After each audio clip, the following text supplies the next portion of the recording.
नमस्कार, जय हिंद, जय भारत।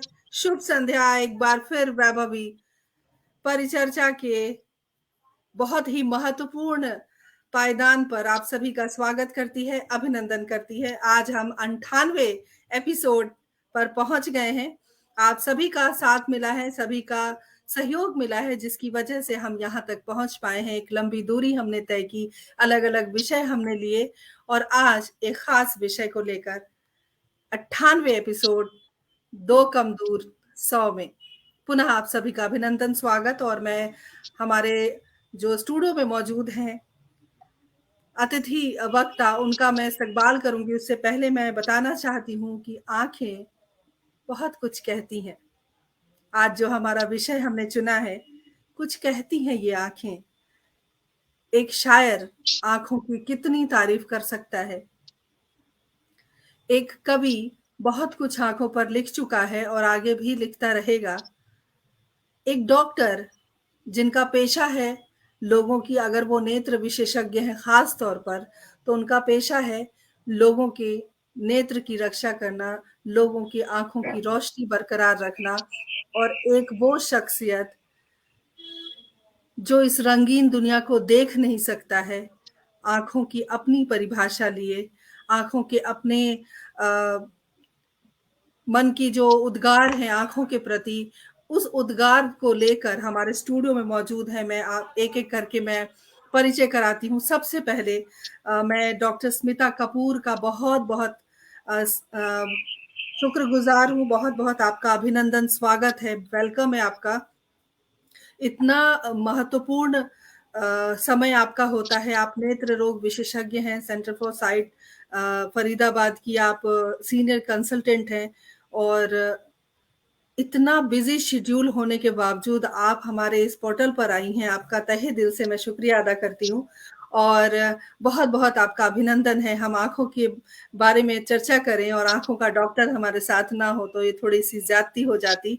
और मैं डॉक्टर नमिता राकेश जी का बहुत-बहुत अभिनंदन, स्वागत करती हूँ। हमारे किरदार-ए-ज़िंदगी का हिस्सा भी रह चुकी हैं नमिता जी।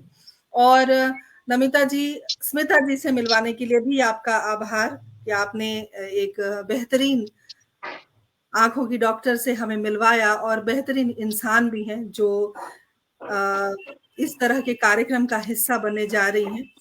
और नमिता जी किसी भी परिचय की मोहताज नहीं है, बहुत अच्छी शायरा है, बहुत अच्छी है, बहुत इनकी कलम से आँखों के ऊपर बहुत कुछ निकला है जो आज हम यहाँ पर सुनेंगे। हमारे साथ वक्ता के रूप में अभिनव वर्मा जुड़े हुए हैं जो एक कंप्यूटर शिक्षक हैं, बहुत अच्छे शायर हैं और इनका दुर्भाग्य है कि ये दोनों आँखों से देख नहीं सकते। लेकिन मुझे लगता है ये दुर्भाग्य कम सौभाग्य ज़्यादा है, क्योंकि ये हमसे ज़्यादा सिंसियर हैं, हमसे ज़्यादा काम कर पाते हैं, हमसे ज़्यादा इनके पास समझ है। तो अभिनव, हमारे कार्यक्रम से जुड़ने के लिए आपका बहुत-बहुत अभिनंदन, बहुत स्वागत है। स्वागत है थैंक आप यू, थैंक सभी यू। का। आप सभी का स्वागत है। डॉक्टर पुष्पलता तनेजा जी हमेशा की तरह सबसे पहले जुड़ गई हैं। आगे और भी लोग जुड़ेंगे और हमारे कार्यक्रम की शोभा बढ़ाएँगे। ये आँखें बहुत कुछ कहती हैं, कभी मुस्कुराती हैं, कभी बोझिल रहती हैं आँसुओं से, तो कभी ऐसा लगता है कि बहुत क्रोध में है ये आँखें, कभी ऐसा लगता है प्यार से सराबोर है ये आँखें। तो आँखों के जो भाव हैं वो पल-पल बदलते हैं और उन भावों को समेटने का एक ज़रिया, एक विषय जो आज वक्ता के रूप में अलग-अलग लोग यहाँ मौजूद हैं और सब अपने-अपने फ़ील्ड में माहिर, अपने-अपने क्षेत्र में माहिर। डॉक्टर साहिबा सर्जन हैं, नेत्र रोग विशेषज्ञ हैं और इनके लिए आँखों की अपनी परिभाषा है। अभिनव, वो दुनिया तो नहीं देख सकते, लेकिन अपनी अंतरात्मा से बहुत कुछ देखते हैं। इनके लिए आँखों की अलग परिभाषा है और कवित्री के रूप में, शायरा के रूप में डॉक्टर नमिता राकेश हमारे साथ जुड़ी हुई हैं। आँखों की इनकी अपनी परिभाषा होगी। तो चलते हैं, आज के प्रोग्राम को हम शुरू करते हैं।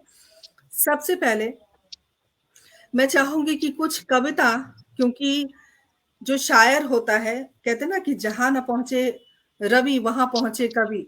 कवि की जो कल्पना है वो बहुत ज़्यादा छलांगे लगाती रहती हैं। तो नमिता जी, आपसे कार्यक्रम की शुरुआत करते हैं और मैं चाहूँगी कि जो ग़ज़लें आपने आँखों पर लिखी हैं, हमारे तमाम सुधी श्रोता जो इस वक़्त जुड़ गए हैं, हमारे पटल के मुख्य सलाहकार आदरणीय सुरेंद्र शर्मा सागर जी जुड़ गए हैं और बहुत सारे लोग धीरे-धीरे जुड़ रहे हैं हमारे कार्यक्रम से। जैसे कमेंट्स आएँगे मैं आपको दिखाऊँगी। आँखों की शायरी होती है और यहीं से हम आज के कार्यक्रम की शुरुआत करेंगे। स्वागत है नमिता जी। जी, बहुत-बहुत शुक्रिया वैभव जी आपका। आपने हमेशा से आप एक नए विषय और महत्वपूर्ण लोगों के साथ अपना कार्यक्रम करती हैं। मैं पहले भी आपके किरदार ज़िंदगी में आई हूँ और बहुत सफल कार्यक्रम रहा था, आपके हर कार्यक्रम सफल रहते हैं। तो आपने बोला आँखों के ऊपर कुछ कहने के लिए, मैंने तो आँखों पे बहुत सी गज़लें, बहुत सी कविताएँ लिखी हैं और देखिए आँखों के ऊपर मेरा एक मुक्तक बड़ा प्रसिद्ध है, वो मैं सबसे पहले सुनाना चाहूँगी। उसमें रिश्तों की बात भी है, उसमें मर्म भी है, उसमें प्यार भी है, देखिएगा। वो मेरी आँख का आँसू तेरी पलकों पे जब ठहरा, वो मेरी आँख का आँसू तेरी पलकों पे जब ठहरा, हमारे प्यार का रिश्ता हुआ कुछ और भी गहरा। वो मेरे दिल की धड़कन है, मेरी सांसों में पलता है। वो मेरे दिल की धड़कन है, मेरी सांसों में पलता है। यकीनन जानती हूँ मैं, मेरी माँ का है वो चेहरा। यकीनन जानती हूँ मैं, मेरी माँ का है वो चेहरा। तो जब हमारी आँख का आँसू, हमारा दर्द जब दूसरे की आँखों में झलकता है, तो सिवाय माँ के और कोई किरदार नहीं हो सकता। और एक और गज़ल मैं सुनाना चाहूँगी, बहुत छोटी बहर की गज़ल है, आँखों के ऊपर ही मैंने लिखी है और इसमें आपको हर शेर में बहुत सी घटनाएँ नज़र आएँगी, देखिएगा। आपकी इन उदास आँखों में, आपकी इन उदास आँखों में, किस बला की है प्यास आँखों में। कि आपकी इन उदास आँखों में, किस बला की है प्यास आँखों में। ख्वाब बन-बन के आए जाते हैं, ख्वाब बन-बन के आए जाते हैं, कैसे-कैसे कयास आँखों में। और ये शेर बतौर ख़ास जब ये हादसा हुआ था हमारी बहनों के साथ, तब लिखा था कि हादिसे कितने घूमते होंगे, कि हादिसे कितने घूमते होंगे, सोच उन बदहवास आँखों में। और उसका चेहरा चमकने लगता है, उसका चेहरा चमकने लगता है, दिन ढले आस-पास आँखों में। और एक ये शेर भी देखें कि राह तकती है बेकरार नज़र, राह तकती है बेकरार नज़र, है किसी की तो आस आँखों में और उम्र के बाद जाके उगती है। ये शेर जो है मेरी किताब का शीर्षक इसी शेर पर है कि देखिएगा क्या कहना चाह रहे हैं कि उम्र के बाद जाके उगती है। जब हमारी पलकें सफ़ेद हो जाती हैं बुढ़ापे में, तब की बात है कि उम्र के बाद जाके उगती है, उम्र की ये कपास आँखों में, उम्र की ये कपास आँखों में। और देख नमिता ये कौन आया है, कि देख नमिता ये कौन आया है, आज लेकर मिठास आँखों में, आज लेकर मिठास आँखों में। और आँखों के लिए जब हम आँखों से किसी को देखते हैं तो वो नज़र कहलाती है। नज़र की बात अगर कहें तो एक शेर है मेरा, एक मतला और एक शेर कि निगाहे बद से बचना, ये बला घर तोड़ देती है। कि निगाहे बद से बचना यानी बुरी नज़र से बचना, कि निगाहे बद से बचना, ये बला घर तोड़ देती है। अगर पड़ जाए पत्थर पे, उसे भी फोड़ देती है। और समाजी बंदिशों के बाद भी जिसने जनी बेटी, समाजी बंदिशों के बाद भी जिसने जनी बेटी, यकीनन ऐसी माँ ही रुख जहाँ का मोड़ देती है। तो ये मेरी कुछ गज़लें और शेर, फिर आगे जब आप कहेंगी तो दोबारा सुनाऊँगी। अभी मैंने सोचा शुरुआत इतने से कर दूँ। और बहुत वैभवी बढ़िया, जी आप बहुत जी, बढ़िया, आँखों पे तो बहुत गाने बढ़िया। बहुत बने हैं, बहुत गाने आँखों पे लिखे गए हैं, जी, उसका जी। ज़िक्र आगे करेंगे। जी, मैं आपको बताना चाहती हूँ कि डॉक्टर वरुण गोगिया हमारे साथ जुड़ गए हैं। बहुत-बहुत स्वागत, अभिनंदन करती हूँ। 2-2 डॉक्टर हमारे साथ जुड़े हुए हैं, आई स्पेशलिस्ट हैं और बड़ा अच्छा लग रहा है ये सुंदर संयोग कि पोर्टल पर इस तरह के ऑनलाइन प्रोग्राम्स में अगर 2 ऐसी शख्सियत जो इतना बिज़ी शेड्यूल लेकर चलते हैं, जो सर्जन हैं और हमारे लिए उन्होंने समय निकाला, हमारे जो पटल की शोभा आपने बढ़ाई है, उसके लिए हम तहे दिल से शुक्रगुज़ार हैं। बहुत-बहुत स्वागत, अभिनंदन आपका।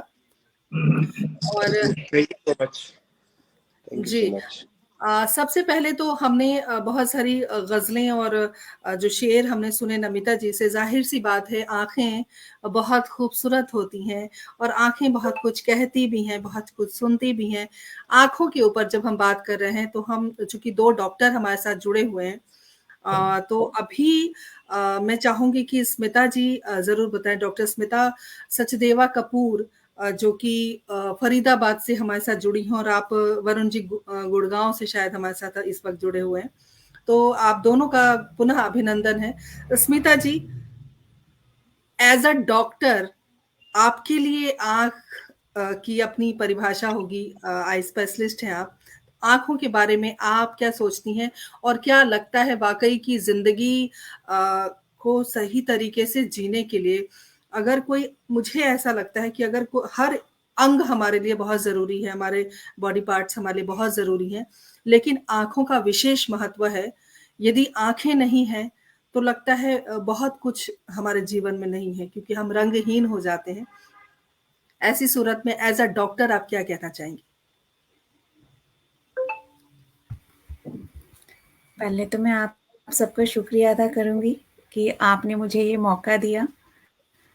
आँखें 20 साल से मैं अब प्रैक्टिस कर रही हूँ और आँखें एक हमारे शरीर का एक बहुत ही इम्पोर्टेंट, बहुत ही महत्वपूर्ण हिस्सा है और जो हमें इतने टाइम से जो सर्जरीज़ करने के बाद, स्पेशली कैटरेक्ट सर्जरीज़ के बाद जब पेशेंट को अगले दिन दिखता है और वो इतने टाइम से नहीं देख रहा होता है, तो उसकी भावनाओं को समझना, उसकी जो चेहरे पे खुशी दिखती है, उसी से ही अंदाज़ा लगा सकते हैं कि दुनिया ही बदल जाती है। एक जिसने इतने टाइम से नहीं देख रहा हो और सर्जरी के बाद उसे जब सब दिखने लग जाता है, तो वो शब्दों में बयान करना मुश्किल होगा।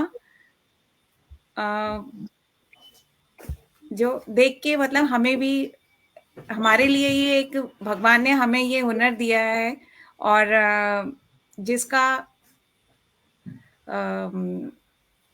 हमें मतलब लाइक क्या हम मतलब अपने आपका आप ये को है कि समझते हैं कि आप हमें जो ये हुनर दिया और हम अपने अपने देखिए कार्य को देखिए निपुणता से मैं कर एक रहे हैं। बात क्लियर करना चाहती हूँ कि मैं एंकर हूँ, मुझे बोलने की आदत है, आपको आपका काम करने की आदत है, आपको ऑपरेशन करने की आदत है, आपको ट्रीटमेंट करने की आदत है। बहुत मुश्किल है एक वक्ता के रूप में इस तरह के प्रोग्राम में आना और अपनी बात रखना, लेकिन फिर भी हम आपकी बात से इत्तेफ़ाक रखते हैं और हम चाहेंगे कि आप आराम से टाइम लेकर आप जो कहना चाहती हैं आराम से कहिए, हम सब सुनने के लिए बैठे हैं यहाँ।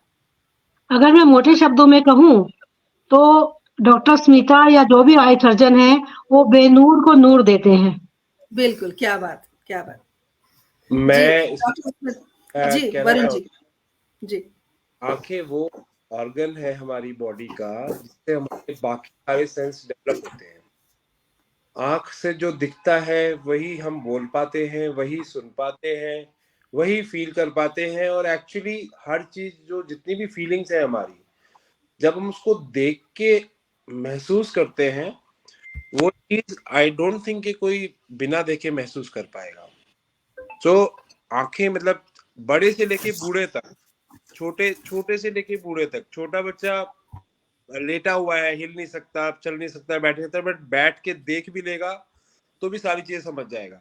सेम विद 90-year-old पर्सन, 90 साल का आदमी ना चल सकता है ना बाहर जा सकता है, बट वो देख के सारी चीजों का एहसास और कैसे रहना है, दिन हो गई रात हो गई, टीवी में क्या आ रहा है, न्यूज में क्या आ रहा है, क्या खाना है, I think it makes lot of sense कि एक्चुअल में जिंदगी जीना क्या है। सो जिनकी आंखें नहीं होती ना, मतलब I am a retina specialist, तो मेरे पास बहुत सारे ऐसे केसेस आते हैं जिनकी आंखों की रोशनी हम नहीं वापस कर सकते या रेटिनाइटिस पिगमेंटोसा के केसेस हैं या रेटिनल डीजनरेशंस हैं जिसमें हम उनको वापस, या ऑप्टिक एट्रोफी केसेस है जिसमें हम उनको नहीं दे पाते हैं रोशनी। तो सबसे बड़ा कंसर्न बैकग्राउंड में यही होता है कि जिंदगी जीने का जो एक्चुअल मजा है ना वो नहीं ले पाएंगे। तो आंखें वो ऑर्गन है मेरे हिसाब से जो हमारे शरीर के बाकी ऑर्गन्स की डेवलपमेंट में सबसे ज्यादा इम्पोर्टेंट है, बिकॉज देख के फील करना और बिना देखे महसूस करना किसी चीज में बहुत अंतर है। बिल्कुल डॉक्टर गोगिया बिल्कुल सही कह रहे हैं। आपकी बात का समर्थन करने के लिए कुछ लोग आए हैं हमारे साथ, पहली बार पोर्टल से जुड़े हैं। राकेश यूनिक श्रीवास्तव जी, बहुत बहुत अभिनंदन, स्वागत करती हूँ। और उन्होंने भी लिखा है कि सच्ची बात कही है आपने। मुझे तो ऐसा लगता है कि मैं तो अंधेरे में ही जी रहा था, ऑपरेशन के बाद उजाले का दर्शन हुआ। अरे वाह, लगता है ये आपके पेशेंट है, मुझे ऐसा लग रहा है। आप दोनों में से किसी के पेशेंट जरूर हैं ये। और डॉक्टर रूपल श्रीवास्तव हमारे साथ जुड़ गई हैं, बहुत बहुत अभिनंदन, स्वागत करती हूँ। सभी का स्वागत है। जाहिर सी बात है, हमारे शरीर के सभी अंगों से ज्यादा आंखें इंपॉर्टेंट हैं हमारे लिए, और वो व्यक्ति बता सकता है जो देख नहीं सकता। और बहुत अच्छा शायर है, बहुत लिखता है, और आप यकीन मानिए कि ये अपने घर से मेरे घर आ सकता है बिना किसी सहारे के।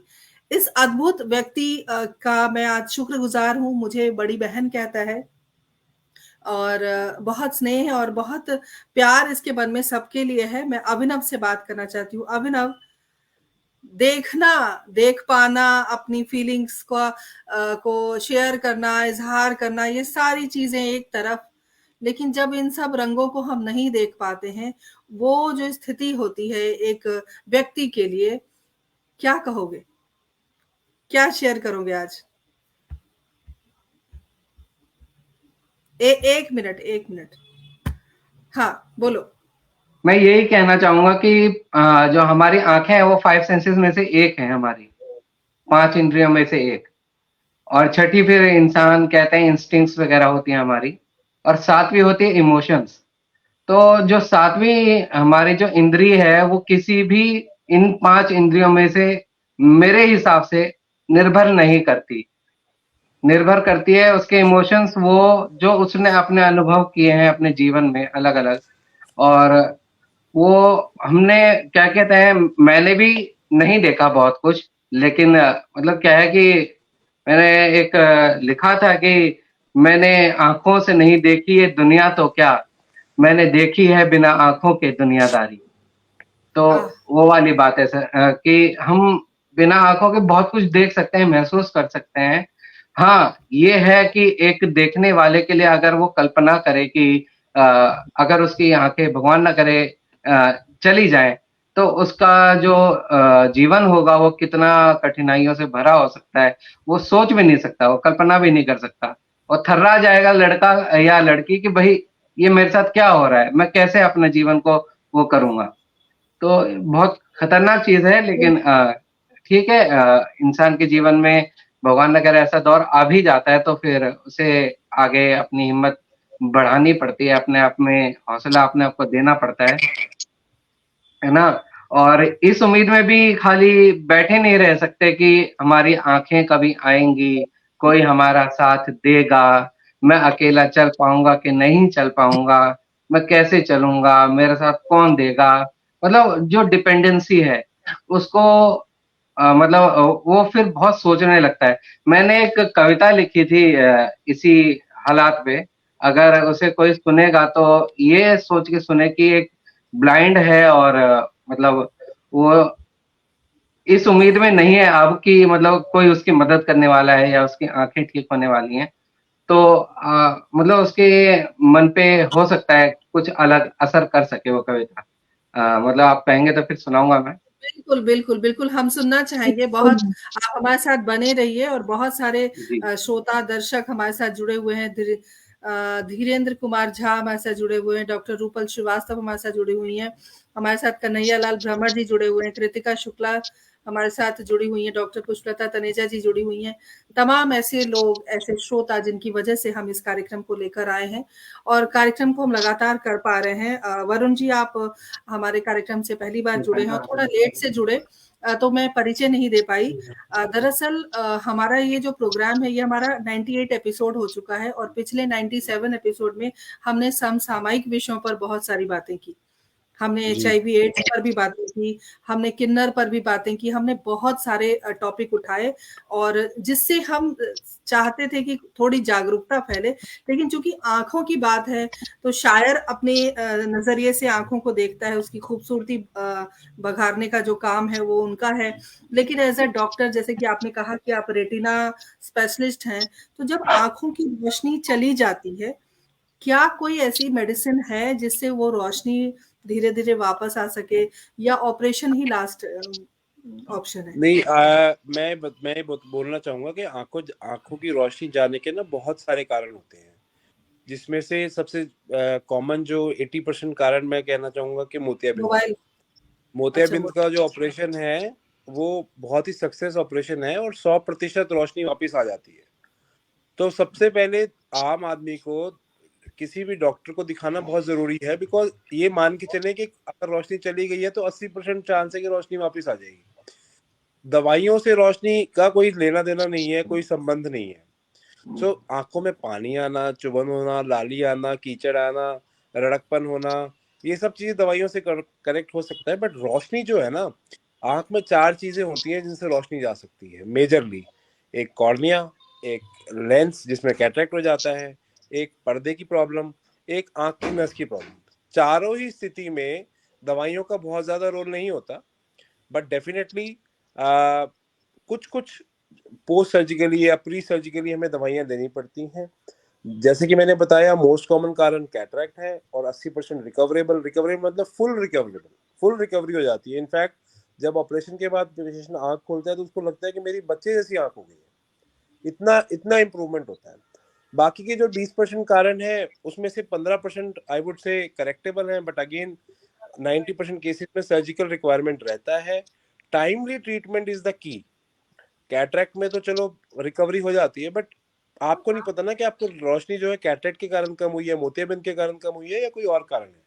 तो मैं तो इस चैनल के माध्यम से ये संदेश देना चाहूंगा कि अगर आंखों की रोशनी कम हुई है तो ये ना समझे कि मैं बाद में दवाई डाल लूंगा और वो ठीक हो जाएगा। ना, we have to identify the cause, के कारण क्या है। क्योंकि लाइफस्टाइल हमारी इस प्रकार की हो गई है कि दुनिया भर की जो सिस्टमिक प्रॉब्लम्स है उनका इफेक्ट आंखों पे भी आ रहा है। Plus everybody is on computers, mobiles, even kids, बच्चों का भी सारा जो काम है, होमवर्क है, सब कुछ स्क्रीन बेस्ड है।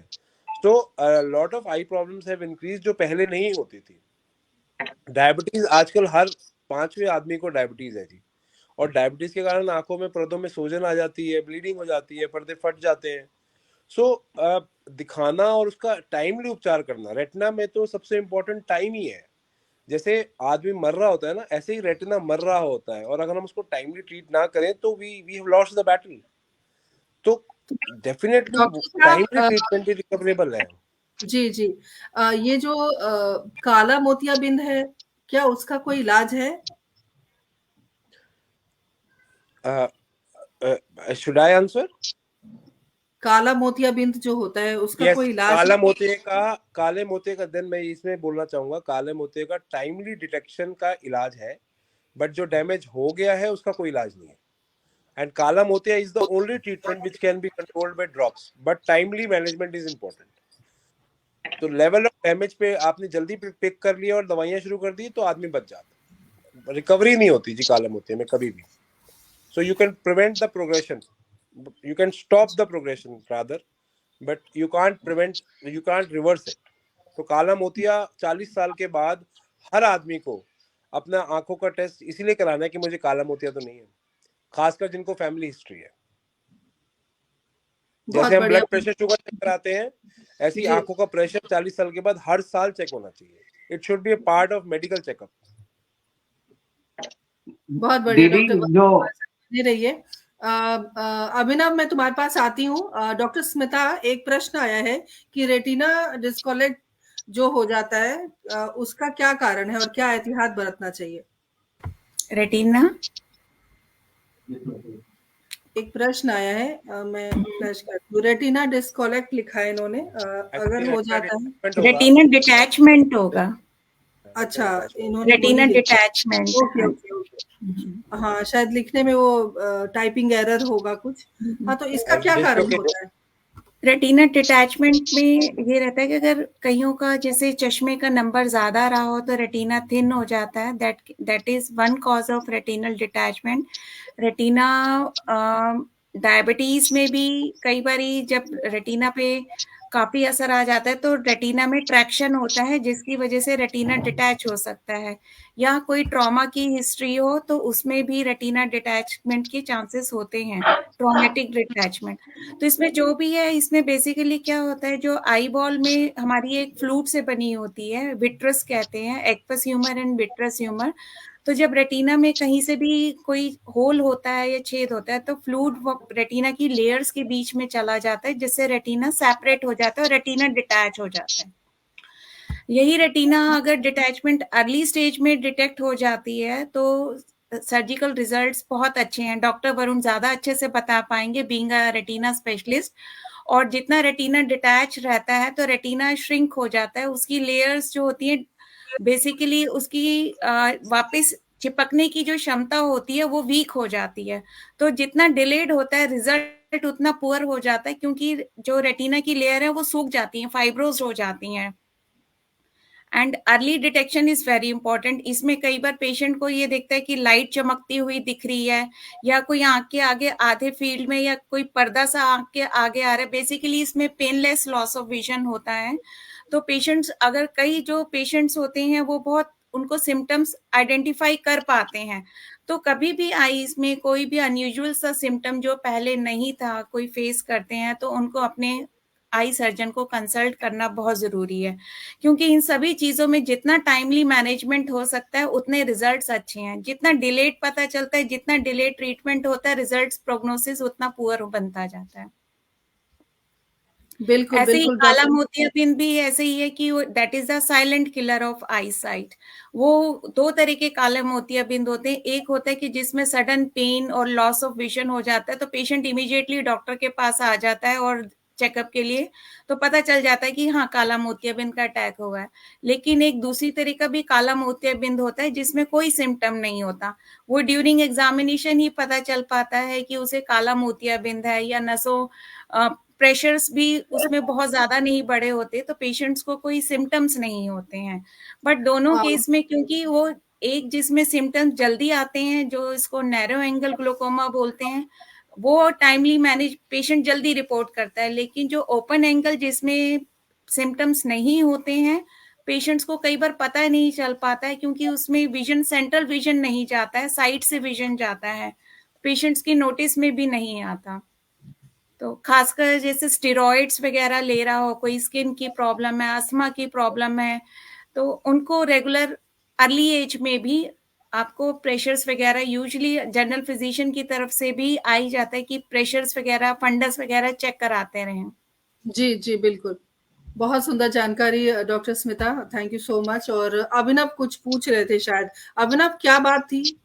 नहीं, मैं पूछ नहीं रहा था। जैसे अभी वरुण सर ने बोला ना एक बात कि इलाज के लिए डॉक्टर के पास हमें जाना चाहिए, बहुत ये अवेयरनेस वाकई बहुत जरूरी है। और इसके साथ साथ एक अवेयरनेस या समझ लीजिए हमारी अपनी एक शपथ होनी चाहिए, मतलब जो देखते हैं उनके लिए मैं कह रहा हूँ ये, कि हम सोचे एक शपथ ले अपने आप में कि हम जब भी मरे तो हम आई डोनेट जरूर करें। बहुत सारे मतलब जितने भी लोग हैं, बहुत सारे ऐसे लोग हैं जिनका कॉर्निया बदल के आई साइड वापस लाई जा सकती है। वरुण सर इसे बेहतर बता पाएंगे कि आई डोनेट करेंगे तो बहुत सारे लोगों की जो आई साइड है वो आ जाती है। बिल्कुल और ये बिल्कुल। तभी संभव होगा जब हम आई डोनेशन के लिए अपने आप से प्रॉमिस करेंगे, शपथ लेंगे कि हाँ हम ऐसा करने वाले हैं। ये बहुत अच्छी बात आपने कही अभिनव। वाकई डोनेशन अगर आंखों का होता है तो ये मुझे लगता है कि किसी को अगर हम सुंदर दुनिया दोबारा से देखने का मौका दें तो हमें ये काम जरूर करना चाहिए। और मैंने तो अपने सारे ऑर्गन्स दान करने के लिए मन बना लिया है, बस सिर्फ हॉस्पिटल जाने भर की देरी है, वो भी हम जल्दी जाएंगे नए वर्ष में। तो खैर ये तो मेरी बात हो गई, लेकिन ऐसे बहुत सारे लोग हैं जो आज भी डोनेशन देते हैं, अपने अंगों का दान करते हैं और करना भी चाहिए। डॉक्टर वरुण हमारे साथ जुड़े हैं, लेकिन डॉक्टर वरुण से एक बात पूछूंगी मैं, ये बहुत जरूरी है आंखों के लिए। बैक स्टेज जी, डॉक्टर वरुण, जो आजकल लेंस आंखों की खूबसूरती बढ़ाने के लिए जो लेंस बाजार में उपलब्ध है, वो कितने जी, तो वो क्या हार्मफुल है हमारी आंखों के लिए? नहीं, not at all. As long as हमारा हाइजीनिक एनवायरनमेंट रहे उनको डालते समय, और हम लुब्रिकेंट्स का जो आर्टिफिशियल टीयर्स होते हैं उनका प्रॉपर यूज करें, और उस लेंस की एक्सपायर होने के बाद, सपोज डेली डिस्पोजेबल लेंस है तो उसको बार बार ना पहना जाए, तो मैं कहना चाहूंगा ये काफी सेफ है, and we are okay with it. मतलब so in fact we do prescribe बहुत जी, but hygiene is most important. कई बार क्या होता है कि डेली डिस्पोजेबल लेंस से आदमी 5-5 दिन तक पहने रखते हैं, मतलब रात को उतार दिया, कल फिर पहन लिया। जब वो डेली डिस्पोजेबल का मतलब ये है कि सुबह पहना, शाम को उतार दिया। जी, एक प्रश्न आपके लिए आया है, एक प्रश्न आपके लिए आया है, मैं चाहती हूँ कि जरूर आप इसका जवाब दें। कई बार कहा जाता है कि आंखें सूख गई हैं, आंखों का पानी सूख गया है, तो ये क्या सिम्टम है, क्या है ये? इसको ड्राई आइज बोलते हैं मैम। और ड्राई आइज मैं कहना चाहूंगा कि आजकल के जमाने में बच्चे से लेके बूढ़े तक सब हर कोई ड्राई आई से पीड़ित है, because let's talk about middle age adults जो 20 साल से 40 साल के लोग हैं। सो एक्सेसिव स्क्रीन टाइम से हमारी ब्लिंकिंग बहुत कम हो जाती है, और अगर हम पूरे दिन 8 से 9 घंटे कंप्यूटर के सामने बैठे हैं तो जब हम ब्लिंक नहीं करते तो एक इन्फ्लेमेशन स्टार्ट हो जाती है, जिससे ड्राइनेस इंड्यूस हो जाती है। ड्राइनेस का मतलब है कि आंखों में जो पानी रहना चाहिए, जो नमी रहनी चाहिए, वे पूरी तरह से रह नहीं पा रही है। तो इन केसेस में जिनका एक्सेसिव कंप्यूटर यूजेज है, जिनका फील्ड वर्क है, बार बार हवा लगती है, आंखें ड्राई हो जाती है, तो यूज ऑफ लुब्रिकेंट्स, आजकल की दुनिया में use of lubricants, artificial tears is must for every one of us and 40 and beyond. So dry eyes में ना सबसे बड़ा रोल हार्मोन्स का भी है। सो पोस्ट पेरीमेनोपॉजल वुमेन्स जो है, या 40 इयर्स के बाद वाली जो फीमेल्स हैं, उनका बिकॉज ईस्ट्रोजन डेफिशिएंसी के कारण ड्राई आईज हो जाती हैं। तो females, I think they are at higher risk of getting dry eyes, because जो टीयर सिक्रीशन है ये बहुत ही ज्यादा हार्मोन डिपेंडेंट है। And as we grow old, जैसे बॉडी के सारे सिक्रीशंस कम होते हैं, आंखों के सिक्रीशंस भी कम हो जाते हैं। सो पहले ये प्रॉब्लम सिर्फ old age population, it shifted to middle age people may of hormone changes because of now stress levels बहुत ज्यादा बढ़ गए हैं। so it is coming up nearly 40 years तक, 50 years में होती थी। अब 20-40 वाला जो युवा है सारा कंप्यूटर में रहता है, तो इज अफेक्टेड दैट आल्सो। और 20 साल से पहले जो ड्राइनेस होती है, मैं मानना चाहूंगा उसके मोस्टली सेकेंडरी कॉजेज होते हैं, and most common cause is allergic conjunctivitis. So जितना भी पॉल्यूशन हो रहा है दुनिया में, that is leading to a lot of inflammation in the eye, which is leading to secondary dryness.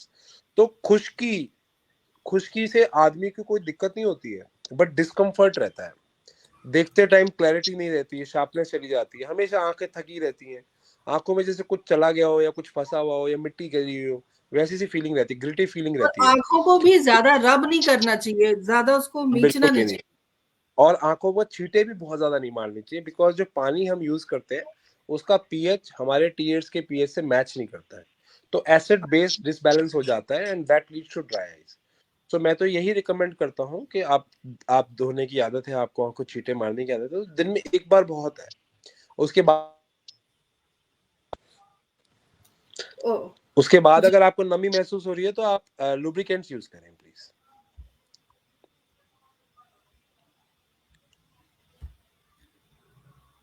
Ji doctor Namita कहिए, कुछ पूछना है? I will have to join again, मेरे को आवाज नहीं आ रही है। हाँ, वो आप पूछिए, वो दोबारा से जुड़ जाएंगे। अच्छा, एक मिनट डॉक्टर वरुण, एक रिक्वेस्ट है आपसे, आप अगर दोबारा से जुड़ेंगे तो आप अपना ऑटो रोटेट ऑन कर लीजिए मोबाइल का, उससे क्या होगा, स्क्रीन चौड़ी आ जाएगी। अच्छा जी, एक सेकंड। हाँ, जी, आप अपना प्रश्न रखिए नमिता जी। मेरा प्रश्न ये है कि जैसे डॉक्टर साहब ने बात करी अभी कि आंखें खुश्क हो जाती हैं, ड्राई हो जाती हैं, और अगर हम छींटे मारते हैं तो हमारे टीयर से वो मैच नहीं करता। तो ड्राई आइज बिल्कुल के लिए जो बच्चे पूरा दिन कंप्यूटर में काम करते हैं तो उनकी आइज ड्राई ना हो, उसका क्या एक हम उसका आउटपुट क्या निकलेगा, क्या हो सकता है ऐसे जिससे हमें हेल्प मिले, आइज ड्राई ना हो? दूसरा, कोई ऐसा मेडिसिन है जो नॉर्मल आदमी डाल सकता है जो ज्यादा कंप्यूटर में काम करता है जिससे आई ड्राइज ना हो? बिल्कुल। इसमें आई थिंक मैं 3 चीजें कहना चाहूंगा। एक तो फ्रीक्वेंट ब्लिंकिंग, वॉलंटरी ब्लिंकिंग हम लोग बोलते हैं। जैसे आप काम कर रहे हैं, जैसे अभी हम लोग बैठे हुए हैं, सो ब्लिंक करना अपने आप हम भूल जाते हैं ब्लिंक करना, because we are staring at each other. So कोई चीज मिस नहीं होनी चाहिए। So frequent blinking, normally blinking 10 से 14 बार होती है per minute, but when we are on screen I think 3 से 4 बार ही हो पाती है। तो ब्लिंकिंग करना सबसे ज्यादा इंपॉर्टेंट, बिकॉज ब्लिंकिंग से ही जो हमारे टीयर्स, जो हमारे टीयर ग्लैंड्स में जो सेव्ड है यहाँ पर, वो सिक्रीट होके आईज के अंदर आते हैं। तो जब हम ब्लिंक करते हैं तो एक वैक्यूम क्रिएट हो जाता है, जिससे वो ट्यूब से सारा टीयर आंखों में आता है। तो ब्लिंक नहीं करोगे तो टीयर्स आएंगे ही नहीं। जो आपके पास है टीयर्स, बट वो आंखों तक पहुंच नहीं पा रहे बिकॉज उसको कोई शक नहीं कर रहा। तो blinking is the most important reason जो हमारा 20 to 40 ईयर्स में जो ड्राई आईज हो रही है। सेकेंडली, आपको लगता है कि आपके सामने फैन रखा हुआ है, सीधी हवा आ रही है काम करते हुए, बिल्कुल एसी के सामने बैठे हुए हैं, that should be avoided. Thirdly, एक anti glare glass. Anti glare glass, it's not for mainly for protection from the screen, it's mainly I would say कि क्योंकि ब्लिंक नहीं कर रहा है आदमी, नमी बार बार हवा लगती है, उड़ जाता है, तो इट 50% रिडक्शन हो जाती है ड्राइनेस में अगर हम एक एंटी ग्लेयर ग्लास या सिंपल प्लेन ग्लास लगा लें विदाउट पावर। एंड चौथा, जब हमें पता है हमें 8 घंटे बैठ के काम करना है या 10 घंटे बैठ के काम करना है, तो हर 2 घंटे पे एक लुब्रिकेंट आई ड्रॉप बीच में डाल लें, 2 या 3 घंटे में। सो वी रेकमेंड कि आप अपने लुब्रिकेंट आई वरुण, ड्रॉप्स एसी के डॉक्टर हाँ जी वरुण, मैम। नमिता जी के तरह इनका भी प्रश्न यही है कि कोई ऐसी दवाई है जिसको हम बेझिझक डाल सकें अपनी आंखों में देखिए, के ऐसे में लिए? इसमें कोई there is no financial interest, but refresh tears या कोई भी टीयर ड्रॉप्स कहते हैं इनको, बड़ी कॉमनली अवेलेबल है throughout India, throughout world actually. So we call them tear drops, TEAR, tear मतलब आंसू, tear drops. So most commonly India में आपको रिफ्रेश टीयर्स या टीयर ड्रॉप्स के नाम से कोई भी टीयर ड्रॉप्स, नॉर्मो टीयर्स, दुनिया भर की टीयर ड्रॉप्स हैं जो मिल जाएंगी। कोई भी एक अच्छी ब्रांडेड ले लीजिए। पहले जमाने में लोग यूज करते थे, उसको गुलाब जल बोलते थे, कुछ लोग आईटोन डालते थे, बट गुलाब जल क्या है कि प्रिजर्वेटिव्स नहीं होते उसमें, तो वो बहुत जल्दी उसमें बैक्टीरियल ग्रोथ की चांसेस होते हैं। तो हमें अगर गुलाब जल फ्रेशली प्रिपेयर्ड है तो वो भी यूज किया जा सकता है, बट आई डोंट थिंक गुलाब जल आजकल फ्रेशली प्रिपेयर्ड होता है, वो पैक्ड आता है, तो उसमें मेडिकेशन नहीं होता कोई, और उसको स्टेबलाइजिंग एजेंट्स नहीं होते उसमें, तो वो रिकमेंडेशन नहीं होती। बट अगर कोई फ्रेशली अपने RO वाटर से रोज वाटर बना रहा है तो they can use it. But definitely tear drops throughout the world over the counter available है, बहुत ज्यादा महंगी भी नहीं होती। सो और एक ड्रॉप 30 से 45 दिन चलती है, सो it hardly costs you anything for your eyes basically. Thank you. बहुत बढ़िया वरुण जी। और मैं चाहूंगी कि अभिनव, चूंकि अभिनव के साथ समस्या ये है, डॉक्टर साहब एक बात और पूछना चाहती हूँ, क्या अभिनव की आंखें ठीक हो सकती हैं? I think अभिनव ने कई जगह दिखा चुके होंगे, so I'm not sure, but definitely research is going on for these kind of cases, but again वो camera based होती हैं, and I don't know Abhinav, are you don't have vision since birth या बाद में गई है? Sir बाद में हाँ, तो फिर these cases do have the chances। उसमें क्या करते हैं, अभी it's not in commercialized use, but definitely if the eye is like a camera, so if our own camera is not working, then we can put another camera in front of the eye and the chip can be placed on the brain। तो अगर जिनकी पहले vision बनी हुई है, जिनको पहले दिखता था और अब नहीं दिखता है, yes they do have the chance of getting new vision, but it may take 5 से बीच में it was like on a full swing, but because of COVID पिछले 3-4 साल से रिसर्च, सारी रिसर्चेस बंद हो गई थी mostly. So Australia and US are trying their best के जिनको पहले दिखता था या जिनको हम आई को बाईपास करना है, yes we may get that thing, but I'm not sure अभी ना what is the diagnosis, आपको क्या प्रॉब्लम है? आई एम नॉट श्योर, मेरे को डायग्नोसिस नहीं पता है सर ग्लूकोमा था मुझे तो बचपन में, और ऑपरेशन हुआ था तो ठीक हो गया था। फिर फिर क्या कहते हैं, एक मीट शॉप है, उसकी मीट मेरे आंखों में गिर गई थी, तो उसके कारण नहीं, आई आंखों डोंट थिंक की that is the reason. It's कि ग्लूकोमा था, congenital glaucoma is very common, but और अनडिटेक्टेड रहता है। In fact we have lot of cases of these cases, but वही होता है कि बच्चों को पता नहीं होता कि एक्चुअल में कैसे दिखता है, और उन्होंने शुरू से नहीं कब सर, देखा होता ग्लूकोमा है। मेरा ठीक हो गया था ऑपरेशन से। हाँ, हाँ ठीक हो गया था, और मैं देखता था, अच्छा खासा दिखता था। किस एज पे फिर था बेटा? किस हाँ, एज पे? ये 2.5 साल की उम्र में मेरे को ग्लूकोमा मतलब ऑपरेशन नहीं हुआ नहीं, था। कब, कौन सी एज तक आप देख पाते थे? अगर 8 साल से पहले आप विजन चली गई थी तो फिर चांसेस कम हो जाते हैं। अगर 8 हाँ साल से तो ज्यादा के थे आप तो फिर नहीं चांसेस। नहीं, फिर जब ग्लूकोमा हुआ, मेरा ऑपरेशन हुआ, तो मैं देखता था, और बहुत बढ़िया देखता था। फिर आंखों में मेरे है ना, क्या कहते हैं, मीट गिर गया था, उसके कारण नसें मेरे आंखों की वो जली थी। नहीं, it's not that. I think glaucoma के कारण ही प्रोग्रेसिव डैमेज रहा होगा। सो फिर चांसेस आर थोड़े से लेस हैं, चांसेस लेस के। इनफैक्ट ग्लूकोमा, जैसे कि पहले बताया, मैडम ने बताया, डॉक्टर स्मिता कपूर ने, कि साइलेंट किलर है। So it actually kills and it is a irreversible damage. But definitely अगर विजन थोड़ा सा बना होता है तो फ्यूचर में विल हैव दोज इम्प्लांट जिसमें आप एक सनग्लासेस में कैमरा लगा होता है, and that can stimulate your brain directly bypassing the I. So I'm hoping in next 5 to 7 years we should get some kind of this device. जब मैंने last देखा था वो 14 ईयर्स में देखा था। हाँ, तो हाँ अगर डिवाइस आएगी तो आपके लिए कारगर हो सकती है। हाँ सर, पता नहीं, वो तो वैसे तो मैं खैर होप करता ही नहीं कि आएंगी। नहीं, we are doctor hopeful, Varun, so we have a full but हमारे पास डॉक्टर अभिनव, वरुण, अगर आपकी फैमिली में कोई और भी हैं, आपके भाई बहन, उनको भी चेकअप करा लेना चाहिए, क्योंकि ये फैमिली हेरिडिटरी मोतियाबिंद होता है, है। उन्हें मोतियाबिंद हुआ था। मेरे घर में बहुत सारे प्लांट है मैम। मैं वही कह रही हूँ कि आपको अपनी फैमिली में जितने भी हैं उन सबका चेकअप करा लेना है, क्योंकि कंजेनिटल ग्लोकोमा जो होता है हेरिडिटरी पैटर्न पे रहता है, फैमिली में औरों को भी हो सकता है, और कई बार सर्जरी औरों को के बाद मैम भी मोतियाबिंद था। बट कई बार मोतिया सर्जरी के बाद भी मेडिसिन की जरूरत पड़ती है, तो सर्जरी जी ग्लोकोमा मैडम, से रेगुलर टेस्ट होता है, भाई का और बहन का होता है। डॉक्टर बाकी स्मिता, डॉक्टर स्मिता, एक प्रश्न आया है कि एक प्रियंका चश्मा भी मल्होत्रा है। जी ने लिखा है कि 8 घंटे तक वो पीसी पर काम करती हैं और उनको कोई ब्रेक नहीं मिलता। लेकिन उनकी जो आईसाइट है वो थोड़ी सी प्रॉब्लम है, मतलब।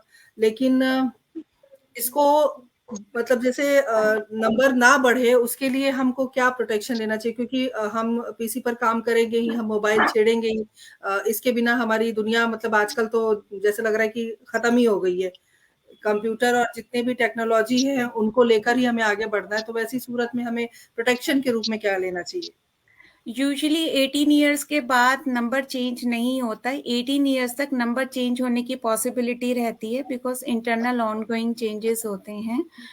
हाँ, पर कुछ हेरिडिटरी पैटर्न रहता है जो हमारे हाथ में नहीं होता है, लेकिन जैसे आजकल सभी बच्चों का पीसी यूज बहुत ज्यादा बढ़ गया है, तो उसमें ये है कि बच्चे एट ए स्ट्रेच ना पढ़ें, कई बार लगातार पढ़ते रहते हैं, ब्लिंक नहीं करते हैं, उससे क्या होता है, एकोमोडेशन बढ़ जाता है। जब आप बीच बीच में शॉर्ट ब्रेक्स ले लेने चाहिए, जैसे 20-25 मिनट, जैसे 20-20-20 का रूल है कि after every 20 minutes take a break of 20 seconds and 20 feet distance पे देखें, उससे मसल्स को रिलैक्सेशन का टाइम मिल जाता है। यंग एज में, ग्रोइंग एज में जब लगातार पीसी पे देखते रहते हैं तो मसल्स एकोमोडेट करती हैं, वो आई बॉल पे प्रेशर डालती हैं, आई बॉल की लेंथ इंक्रीज होती है, जिससे मायोपिया, जिनका माइनस का नंबर होता है, नंबर इंक्रीज होने के चांसेस बहुत ज्यादा होते हैं, और फैमिली में पेरेंट्स को हो तो चांसेस और ज्यादा बढ़ जाते हैं। बच्चों को अगर स्क्रीन, एक तो फ्रीक्वेंट ब्रेक्स लें, दूसरा रूम लाइट ऑफ करके या डिम लाइट में मोबाइल लैपटॉप पे काम ना करें, उससे आंखों पे ज्यादा जोर पड़ता है। ये बहुत जी, ज्यादा रहता है कि सोते वक्त लाइट ऑफ है और मोबाइल खोल के या उस पे लेके काम कर रहे हैं, गेम्स खेल रहे हैं, वो चीज नहीं होनी चाहिए, उससे आंखों पे स्ट्रेन ज्यादा पड़ता है। डॉक्टर स्मिता, एक बात और मैं पूछना चाहती हूँ, ये अचानक से होता है कई बार, लेकिन उससे पहले मैं नेहा शर्मा जी का बहुत बहुत अभिनंदन स्वागत करना चाहती हूँ। तमाम श्रोता सुधी जो हमारे साथ हमारे कार्यक्रम को निरंतर देख रहे हैं, हमारे कार्यक्रम की शोभा बढ़ा रहे हैं, आपका हृदय से हम आपका आभार व्यक्त करते हैं। हमारे साथ बने रहिए, जुड़े रहिए, और मैं आप सभी से एक ही गुजारिश करूंगी, कार्यक्रम को आप शेयर करिए ताकि हमारे जो स्पेशलिस्ट इस वक्त आई स्पेशलिस्ट मौजूद हैं उनकी बात दूर दूर तक पहुंचे, ताकि किसी की आंखों की रोशनी बरकरार रहे। और डॉक्टर स्मिता, एक बात और मैं चाहती थी कि मैं आपसे पूछूं, जो परिस्थितियां, अभी एक प्रश्न और आया है कि वो उस डिवाइस की एक कीमत जानना चाहते हैं, हालांकि अब ये तो ऑनलाइन बताना मुश्किल है।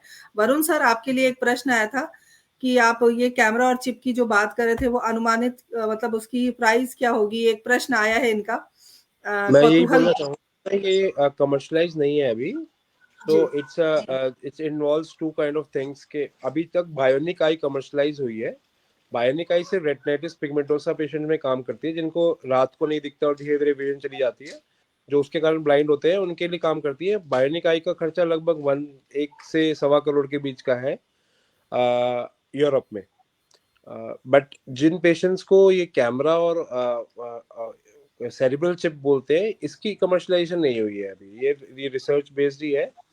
तो इसका कॉस्ट अनुमान आप it would be approximately same cost पड़नी चाहिए, but it involves neurosurgical intervention। The chip जो है वो occipital cortex या ब्रेन के जो पीछे, जिसको छोटा दिमाग बोलते हैं, उसके पास लगाई जाएगी।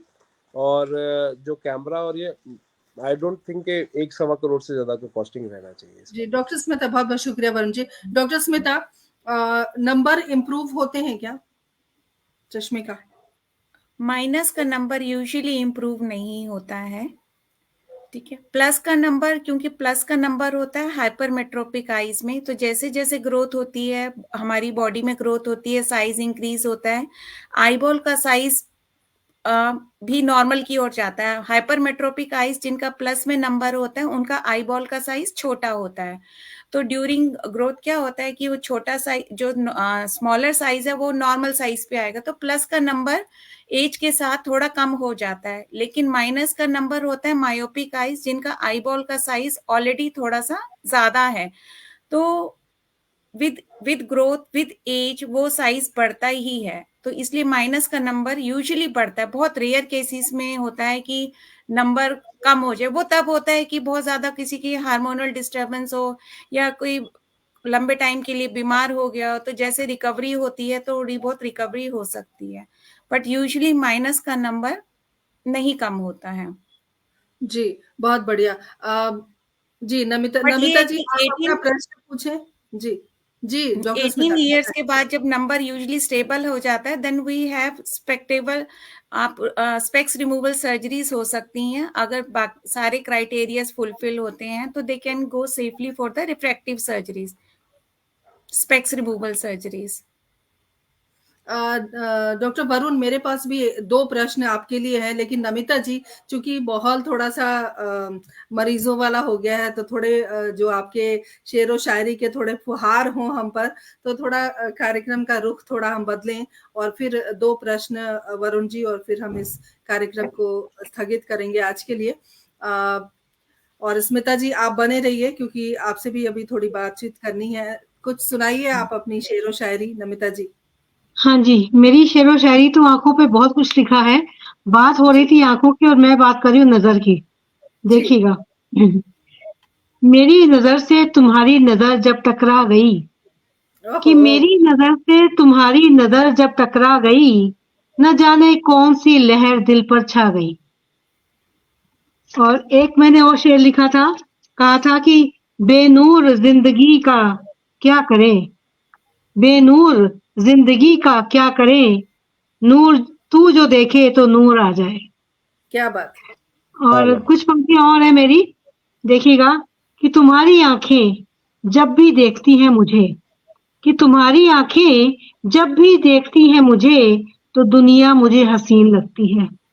कि तुम्हारी आंखें जब भी देखती हैं मुझे तो दुनिया हसीन लगती है, रंग खिलने लगते हैं, तितलियां उड़ने लगती हैं, दिल में अंदर तक कुछ छू जाता है और आंखें शर्म से गुलाबी होकर झुक जाती हैं, बंद हो जाती हैं और बंद आंखों के भीतर तुम्हारी आंखें दिखाई पड़ती हैं और बंद वाह आंखों के भीतर तुम्हारी आंखें दिखाई पड़ती हैं, बाहर से भीतर तक मुझे देखती हुई तुम्हारी आंखें सिर्फ मुझे देखती हुई। क्या बात, बहुत बढ़िया नमिता जी, माहौल को हल्का करने के लिए बहुत बहुत शुक्रिया आपका। और हमारे साथ दुर्गा नागले जी जुड़ गई हैं, बहुत बहुत अभिनंदन, स्वागत करती हूँ। डॉक्टर निधि मिश्रा हमारे साथ जुड़ी हुई हैं, बहुत बहुत स्वागत, अभिनंदन। आप सभी बने रहिए, जुड़े रहिए। एक प्रश्न ये है, वरुण जी का संपर्क लगता है टूट गया है। वरुण जी सुन पा रहे हैं? डॉक्टर वरुण, डॉक्टर वरुण, मेरी आवाज पहुंच रही है आप तक? स्मिता जी चलिए, ये प्रश्न मैं आप, हाँ वरुण जी आ गए जी। जी कई बार ऐसा होता है कि अचानक से लाइट चली गई हो। वरुण जी आप मुझे सुन पा रहे हैं?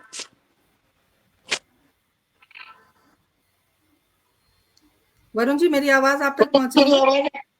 हाँ जी, वो बीच में despite me on airplane mode WhatsApp calls आ जाते हैं बीच में, सो आई एम अच्छा यूजिंग अच्छा, my phone for okay okay, no issue. ये होता है, आप इतने बिजी पर्सन हैं। नहीं एकदम से अगर लाइट गई हो किसी हॉल में जहां बहुत सारे लोग हों, और जी मोबाइल की लाइट से अगर कोई कुछ काम कर रहा हो, रोशनी दिखा रहा हो, और जी एकदम से लाइट आती है तो आंखों की रोशनी किसी व्यक्ति की चली जाती है, तो ऐसा क्यों होता है? नहीं, वो तो ब्राइट फ्लैश के कारण हमारे जो रेटिनल सेल्स होते हैं ना वो ब्लीच हो जाते हैं, सो वो 10 दिनों तक उनको देख नहीं रीगेन पाया। नहीं, वो मोमेंटरी लॉस होता है। उस फ्लैश के कारण ना हमें एक ब्लैकआउट फील होता है, जो हमारे सेल्स होते हैं वो ब्लीच हो जाते हैं, and that takes 45 seconds to regain their power. तो वो एक नॉर्मल फिनोमिनन है, विच जितने भी हमारे सेल्स होते हैं ना वो अल्टरनेटली काम करते हैं रेटिना में। जो हम देख रहे हैं, अगर हमने कहीं लाइट की तरफ देखा तो वो जिन जिन सेल्स ने उधर देखा वो ब्लीच हो जाएंगे, and then other cells will take over. तो जो ब्राइट फ्लैश होगा उससे सारे सेल्स एकदम से ब्लीच ब्लीच मतलब उनका जो उनके अंदर जो हार्मोन्स होते हैं वो एकदम से खत्म हो जाते हैं। So they just fire and then refire करने के लिए उनको 45 सेकंड लगते हैं। तो इसलिए ब्लैकआउट हो जाता है। ऐसा नहीं है कि रोशनी चली जाती है, 45 सेकंड्स के लिए ब्लैकआउट हो जाता है। दैट कैन हैपन 30 to 45 जी सेकंड्स के लिए। अगर जी 45 सेकंड से ज्यादा किसी को टाइम लग रहा है तो दैट मीन्स कि उसको आंखों में कोई प्रॉब्लम है, क्योंकि उसके रीगेन नहीं कर पा रहे सेल्स। सो 30 से 45 सेकंड तक नॉर्मल होता है मैक्सिमम। जी डॉक्टर स्मिता, एक बात मैं जानना चाहती हूँ कि अगर कोई 80+ बुजुर्ग हैं और वो कान से सुन नहीं सकते, उनको प्रॉब्लम है, मशीन से भी आवाज नहीं आती, तो क्या ऑपरेशन, डॉक्टर स्मिता जी, क्या ऑपरेशन कारगर हो सकता है? क्या संभव है कि बिना बेहोश, मतलब बेहोश करके ऑपरेशन नहीं हो सकता आंखों का? आँखों के ऑपरेशन के लिए बेहोश करना भी नहीं होता है। अब तो पहले हम इंजेक्शन लगा के ऑपरेशन किया करते थे, अब तो ड्रॉप डाल के आँखों को नम कर देते हैं, जिससे सेंसेशंस वीक हो जाती हैं, पेशेंट को फ़ील नहीं होता। तो बिना ड्रॉप के, बिना इंजेक्शन के, बिना बेहोश किए ऑपरेशन हो जाता है, जो मोतियाबिंद का ऑपरेशन है। जो जी मोतियाबिंद का ऑपरेशन 15 से 20 मिनट में हो जाता है। अगर पर्दे का ऑपरेशन है या कोई लंबा चलना है, तो उसमें हम लोकल एनेस्थीसिया दे देते हैं। तो बेहोश क्या सिर्फ अगर उसी केस 90 में करते हैं जहाँ 90+ पे इंजेक्शन नहीं दे सकते, जैसे बच्चों में है, वहाँ पे कॉपरेशन नहीं मिलता है, तो बच्चों में हम बेहोश करके करते हैं, जनरल एनेस्थीसिया दे के करते हैं। अदरवाइज आई की सर्जरीज में जनरल एनेस्थीसिया की जरूरत नहीं पड़ती है। तो क्या कानों का सही होना जरूरी है ऑपरेशन के लिए, आंखों के ऑपरेशन के लिए? ऑपरेशन अगर हम बिना इंजेक्शन के कर रहे हैं तो हम पेशेंट्स को कुछ इंस्ट्रक्शंस देते हैं कि आप यहाँ देखिए, ताकि हमें ऑपरेशंस कर सकें। तो ऐसे पेशेंट्स में हम लोकल एनेस्थीसिया देके ऑपरेशन कर लेते हैं, लेकिन ऑपरेशन में कोई प्रॉब्लम नहीं आता है। बहुत बढ़िया, ये बहुत महत्वपूर्ण जानकारी आपने दी है, क्योंकि ऐसे बहुत सारे पेशेंट होते हैं जो कान से सुन नहीं पाते। कई बार मैं भी हॉस्पिटल जाती हूँ तो इस तरह की परेशानियां मैं देखती हूँ कि जिनको मशीन भी लगी है फिर भी कान से मतलब सुनाई नहीं देता उनको। और ऐसी सूरत में उनके लिए डॉक्टर्स के लिए बड़ा मुश्किल होता है ऑपरेशन करना, जैसा कि मुझे वहाँ महसूस हुआ। और इस कार्यक्रम के माध्यम से आपने बहुत सरल कर दिया है, क्योंकि ये कार्यक्रम बहुत दूर तक जाएगा और बहुत दूर तक जो जाती है चीज़ें वो गूंज होती हैं, और वो गूंज जब दूर तक पहुँचेंगी तो बहुत लोगों का भला होगा। डॉक्टर वरुण, इतने मतलब बिज़ी शेड्यूल से समय आपने निकाला, डॉक्टर स्मिता इतने बिजी शेड्यूल से आपने समय निकाला, मतलब समय निकाल कर आपने हमें धन्य कर दिया आज। और इतना कुछ आपने बताया आंखों के लिए, इतना कुछ बताया जिसके लिए हम तहे दिल से आपका शुक्रिया अदा करते हैं। केशव शर्मा बहुत अच्छे कवि हैं, किसान भी हैं, और इन्होंने हमारे लिए समय निकाला, आपका आभार। और मैं चाहूंगी कि छोटा छोटा संदेश आप लोग, डॉक्टर स्मिता पुनः हमारे साथ जुड़ रही हैं जी, छोटा छोटा संदेश आप जरूर दें जब हम कार्यक्रम से विदा लेंगे।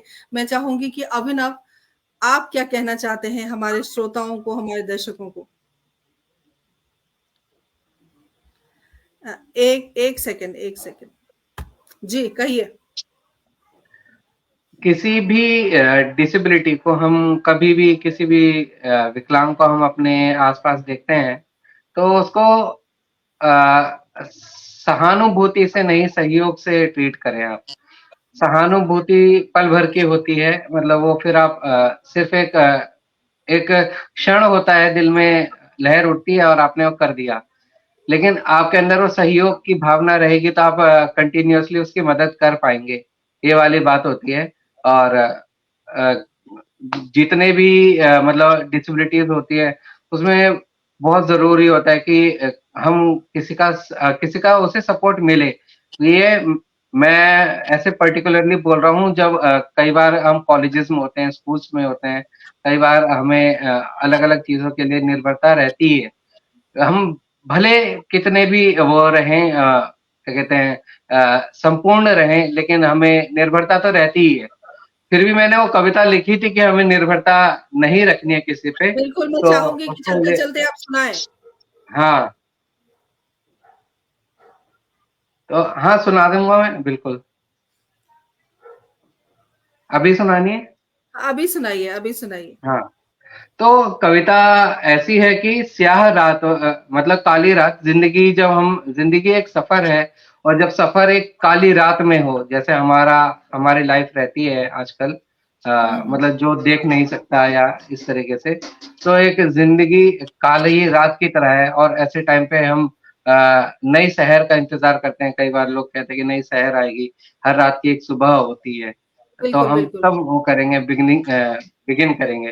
तो मैं अपनी कविता से ये कहना चाहूंगा कि स्याह रात से बिल्कुल नहीं डरूंगा अब, स्याह रात से बिल्कुल नहीं डरूंगा अब, न इंतजार करूंगा नई शहर का अब। स्याह रात से बिल्कुल नहीं डरूंगा अब, न इंतजार करूंगा नई शहर का अब। कदम बढ़ाऊंगा मंजिल की ओर तन्हा ही, न कोई खौफ रखूंगा किसी डगर का अब। न चांद क्या की ही जरूरत है ना सितारों की, न चांद की ही जरूरत है ना सितारों की, न ही फिसलते हुए रेत से सहारों की। चिराग आंखों में खुद के लिए जला लूंगा, या जुगनुओं की तरह खुद ही जगमगा लूंगा। ढला नहीं हूं मैं अब तक तो ढल भी जाऊंगा, मैं लड़खड़ाऊंगा लेकिन संभल भी जाऊंगा।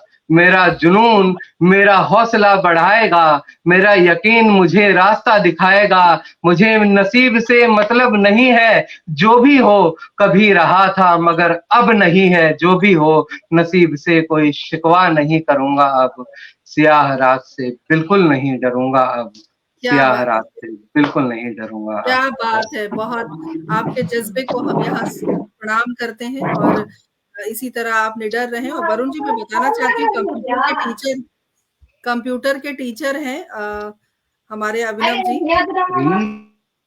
और बच्चों को, ब्लाइंड बच्चों को पढ़ाते हैं कंप्यूटर। ये भी बहुत बड़ी बात है। एक अपने जो उनके जीवन में जो रंग नहीं है उस रंग को दरकिनार करके उन्होंने एक बीड़ा उठाया और खुद भी अपने आप को स्टैब्लिश करने की कोशिश कर रहे हैं। इनका अपना यूट्यूब चैनल भी है जिसमें ये खुद ही पियानो बजाते हैं, खुद ही कीबोर्ड बजाते हैं और बहुत सारी गजलें इन्होंने उस चैनल पे डाली हैं। और एक प्रश्न आया है डॉक्टर पुष्पलता तनेजा, जो कि केंद्रीय हिंदी निदेशालय में निदेशक के पद पर थी और मुझे बहुत स्नेह इनका मिलता है। इन्होंने पूछा है कि कौन से आंखों का कलर हेल्दी होता है, जैसे किसी की ब्राउन होती है, किसी की ग्रे होती है, किसी की ब्लैक होती है, तो ऐसा कुछ है जो ईश्वर ने दे दिया वही हेल्दी है? नहीं, मैं ये कहना चाहूंगा कि जो कलर है ना, that is dependent on the pigment. जैसे कोई गोरा होता है, कोई काला होता है, ऐसे ही जो हमारा आया है उसमें जो पिगमेंट होता है वो कितना डेंसिटी से है उसके ऊपर डिपेंडेंट होता है। तो no association with the health of the, so it's just सुंदरता and cosmetics I would say कि जो देखने में जो सुंदरता लगती है वो अलग आती है, बाकी आई हेल्थ से इसका कोई पर्सपेक्टिव नहीं है। बट ये भी मैं कहना चाहूंगा कि जो ब्राउन आयरिसेस होते हैं या जितनी डार्क आयरिसेस होते हैं या जिनका डार्क ब्राउन कलर होता है, these patients are more predisposed for glaucoma, काला मोतिया के लिए। तो अफ्रीका में जिनका हमसे भी ज्यादा काला कलर है, उनका जो ग्लोकोमा का या काले मोती का rate, life long risk is much higher. So that is the only difference which I would say कि might be the pigment is one of the reasons, but I don't think कि कोई आई का अलग से इसमें महत्व है सिवाय सुंदरता के। डॉक्टर वरुण, बहुत बहुत शुक्रिया आपका। स्मिता जी, चलते चलते क्या कहेंगी आप, क्या संदेश आपका?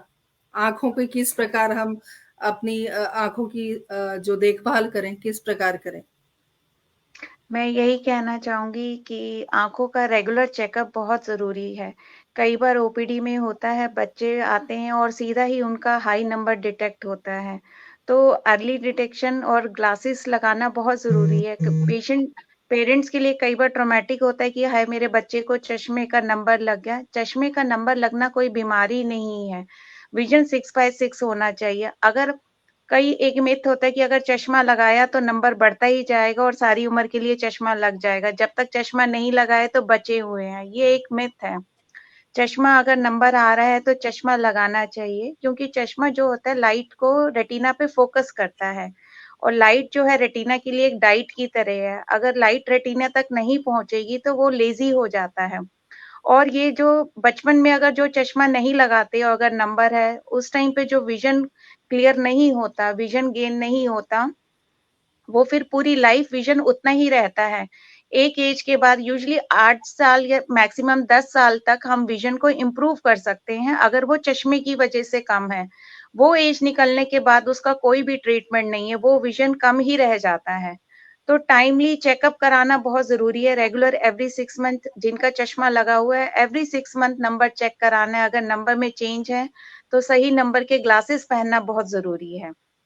ऐसे ही आगे 40 जैसे कि डॉक्टर वरुण ने बताया कि काले मोतियाबिंद की प्रोबेबिलिटी बढ़ जाती है, चांसेस बढ़ जाते हैं, तो रेगुलर आई प्रेशर चेक कराना बहुत जरूरी है।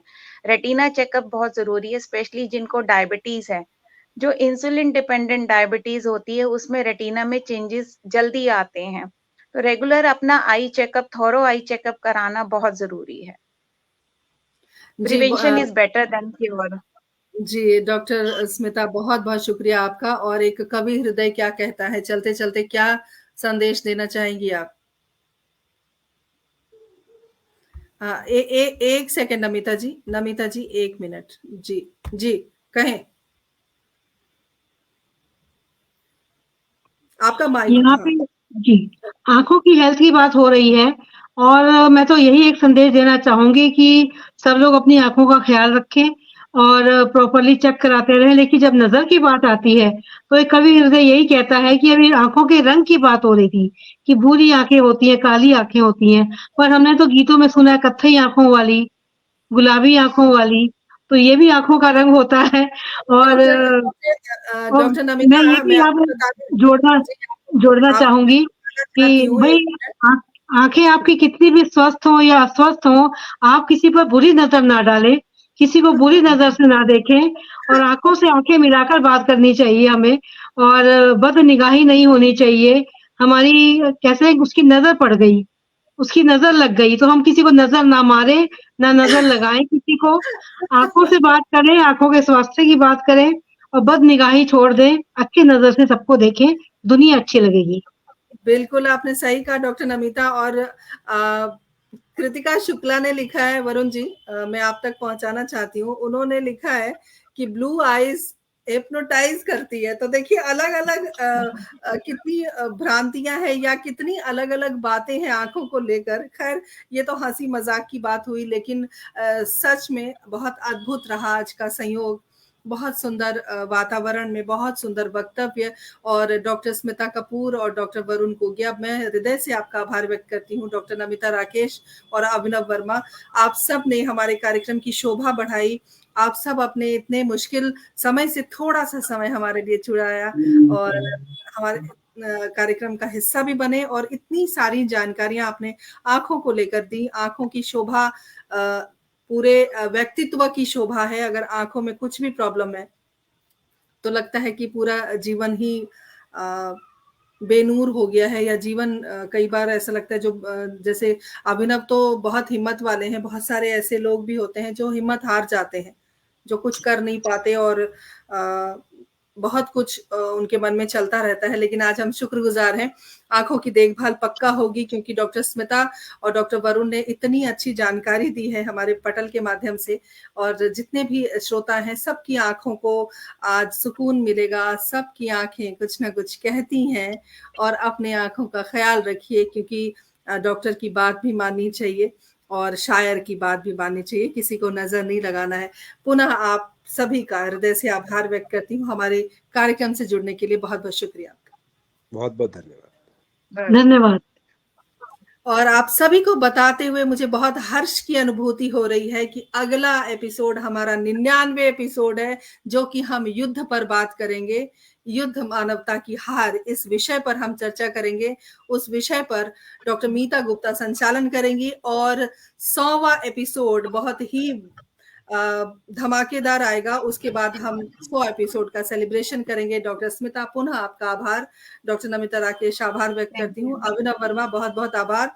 और अगली बार नई परिचर्चा, वही शाम 7 बजे रविवार। आज्ञा दीजिए, नमस्कार, शुभ रात्रि, जय हिंद, जय भारत। धन्यवाद। धन्यवाद।